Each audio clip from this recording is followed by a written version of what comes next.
Je suis doublement ravie aujourd'hui, premièrement pour cette invitation au Festival Communication Santé. Merci Dominique Noël. Et puis deuxième raison de présenter ce sujet du point de vue de l'anthropologue, le figital. Le figital, c'est la cohabitation entre deux mondes, le monde réel et le monde physique et le monde digital, qui participe à la création de valeur, mais également contribue à la transformation digitale. Grâce à l'émergence d'Internet, aujourd'hui, nous sommes entourés d'écrans. Nous partons du travail, d'un écran, nous arrivons à la maison, nous en trouvons un deuxième, voire un troisième, et chemin faisant, nous en avons toujours un dans la poche. Par exemple, ce concept est d'un point de vue marketing et commercial. Par exemple, nous avons les officines de pharmacie qui proposent, avec le départ de la télémédecine, aux patients de pouvoir pratiquer des téléconsultations dans un lieu dédié à la santé. Donc les agences de magasins aussi ont cet apport d'écran interactif, possèdent également du Wi-Fi, de la réalité virtuelle et d'autres choses. L'objectif, c'est une logique omnicanale qui permettra d'améliorer l'expérience du client ou du patient pour maximiser les bénéfices de chaque côté. Du point de vue de la santé, nous sommes également complètement touchés par cette expérience-ci. Nous avons la réalité virtuelle, la réalité mixte, bientôt des chatbots, des robots chirurgicaux. Et du point de vue de la santé, c'est un concept qui fonctionne encore beaucoup. La troisième mode de communication, pourquoi? L'école de Palo Alto, les anthropologues, Bateson, Birdswell et d'autres, Ekman, avaient défini deux modes de communication. Le premier, c'est celui de la communication digitale, c'est-à-dire du sens porté par les mots, la communication culturellement apprise, et la communication culturellement apprise.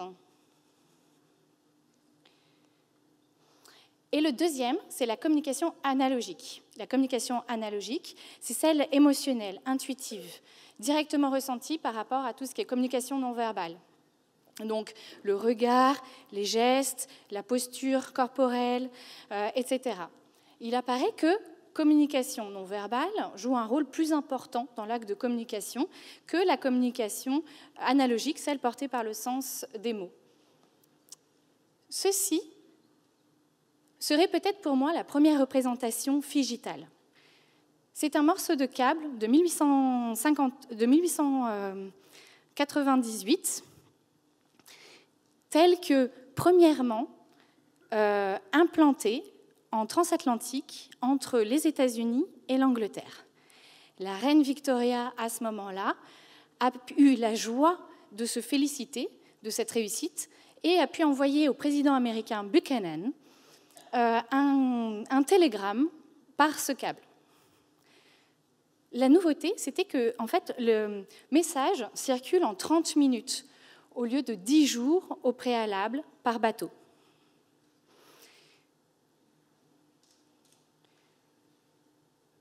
« 1966, un petit bond dans le temps. Donc, émergence d'Internet déjà apparue, grâce à l'ARPANET. Un informaticien du MIT, Weizenbaum, met en place un chatbot dédié à la psychothérapie rogérienne. C'est-à-dire, c'est une psychothérapie centrée sur le patient et qui fonctionne sur des mécanismes d'empathie vis-à-vis du patient. Il apparaît, c'est assez simple en fait, c'est un langage d'apprentissage naturel, assez simple. Le chatbot rebondit sur ce que lui dit le patient, c'est-à-dire le patient va lui dire « Oh, I'm feeling a bit sad today ». Et le chatbot rebondit « Oh, is that true, you're feeling a bit sad today ?» Et puis ensuite, quand le chatbot ne comprend pas, il botte en touche. Et dans ce cas-là, quand le chatbot ne comprend pas, il lui répond « I do understand ». Pas grand-chose. Et pourtant, cet agent conversationnel a généré vraiment un effet ELISA complètement addictif vis-à-vis du dispositif, qui était très surprenant à l'époque pour un outil si rudimentaire vis-à-vis des outils de chatbot et d'agents conversationnels que nous connaissons aujourd'hui en santé. Les dispositifs figitaux impliquent le médium d'un écran dans une relation humain-humain. D'un côté, nous avons le patient, de l'autre côté, nous avons le professionnel de la santé. Dans cette condition-là, si le message digital est complètement véhiculé par les mots et le sens transmis par les mots, le message analogique est différent.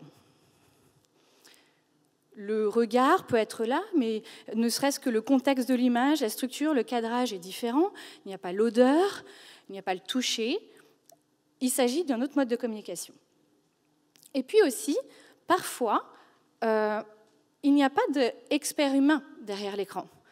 Et dans ce cas-là, il s'agit d'un chatbot, d'un système expert, d'un système intelligent, d'autres choses, et nous ne pouvons ainsi plus parler de communication humain-humain, mais de communication homme-machine. C'est pour ça qu'aujourd'hui, je définis, j'espère le plus simplement possible, ce Phygital en tant que troisième mode de communication sur lesquels il s'agirait de rebondir et de réfléchir à une possibilité, en fait, de structurer ce nouveau mode de communication-là en exploitant toutes les ressources, puisqu'il y a beaucoup de ressources. Le médium technologique, le tiers technologique, permet d'avoir des effets sur le cerveau et le mode de fonctionnement du patient, de l'Homo sapiens. 300 000 années en arrière, nous sommes apparus selon nos anthropologues. Et cet effet des tiers technologiques sur ce cerveau pourrait permettre d'avoir un bénéfice thérapeutique en soi, tel que porté par le médium. Donc oui, nous sommes déjà dans un monde digital, entouré d'écrans. Il reste encore énormément de chemin à parcourir pour avoir une meilleure compréhension de ces mécanismes-là et de ce que ça implique réellement sur l'acteur humain, le patient. Et il s'agirait peut-être un petit peu de ralentir parfois ce courant très rapide technoïde d'application pour pouvoir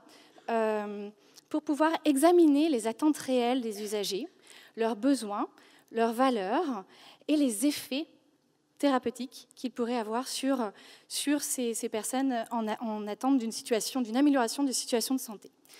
Je pense que je respectais plus ou moins mon temps. Je vous remercie.